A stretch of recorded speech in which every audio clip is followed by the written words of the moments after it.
de parler anglais en peu de temps. Parce que le Cameroun, par exemple, nous sommes bilingues depuis pratiquement 1970, mais là, on n'a pas encore réussi à amener tous les Camerounais à parler aussi bien français qu'anglais. Alors que chez vous, au Rwanda, bien que les gens parlaient français, aujourd'hui, tout le monde s'est mis à l'anglais.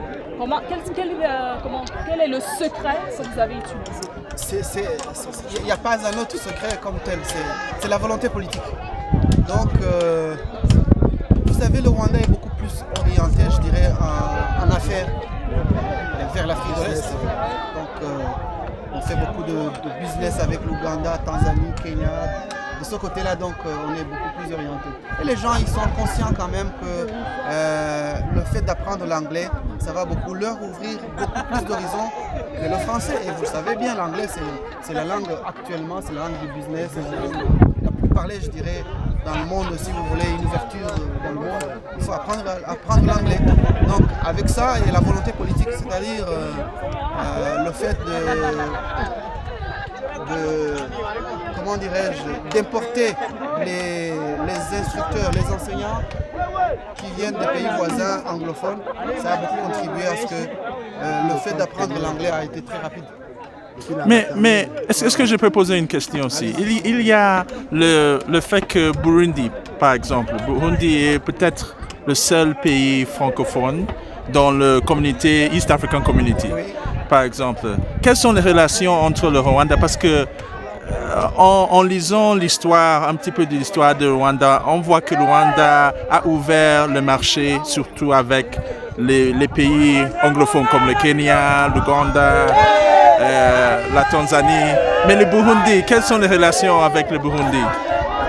Mais le Burundi, on a de très bonnes relations. Oui. Et on entretient ça depuis des siècles et des siècles. Vous savez, le Burundi et le Rwanda, ce sont des pays qui partagent beaucoup de choses. Oui. Et le Burundi, il est membre de ces communautés-là dont vous parlez.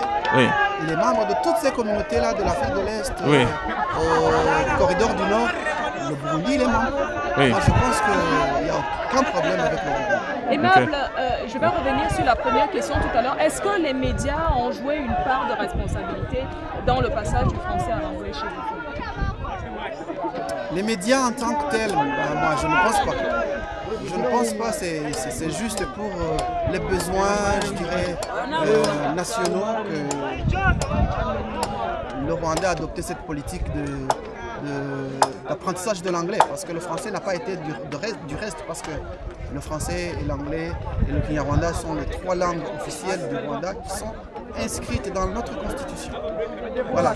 Mais l'anglais, c'est une langue d'enseignement, parce que comme je vous l'ai dit, ça ouvre beaucoup plus d'horizons. C'est pour ces raisons-là. Mais comment vous avez fait pour convaincre les gens d'adopter cette langue? Ça veut dire que quels sont les canaux que vous avez utilisés? Ça veut dire qu'en dehors du fait d'importer des enseignants et savoir par exemple que pour faire du business, il faut parler anglais, quels sont les véritables canaux que vous avez utilisés? Là, je m'adresse beaucoup plus à l'homme politique. Moi, je ne suis pas un homme politique comme tel.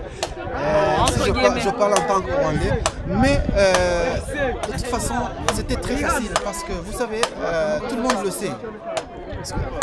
La communication est très facile. Il y a beaucoup de gens, beaucoup de Rwandais qui font les affaires d'Afrique de l'Est. Si vous allez à la gare internationale de Kigali, vous allez voir des bus et des bus qui amènent les gens à chercher les marchandises, soit en Tanzanie, au Kenya ou en Ouganda. Ces gens-là, ils ont senti le besoin aussi d'apprendre l'anglais. C'était pas difficile parce que il a fallu juste expliquer pourquoi cet apprentissage de l'anglais accéléré. Mm-hmm. Mais qui ne dit pas que les autres langues, on les délaisse. Mais les gens, ils ont vite compris parce qu'ils savent, ils se connaissent avec les voisins, ils savent que l'anglais, quand même, c'est une langue qu'ils ont tant besoin d'apprendre.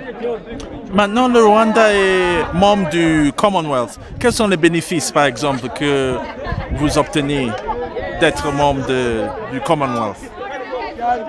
Écoutez, rentrer dans une organisation comme ça, il y a toujours une coopération spéciale qui n'existait pas avant, qui commence. Le fait qu'on est membre du Commonwealth, ça nous ouvre certains horizons, ça nous ouvre de nouvelles coopérations avec les pays membres. Je ne peux pas les compter maintenant, mais vous le savez bien, chaque organisation présente toujours ses avantages quand on y adhère.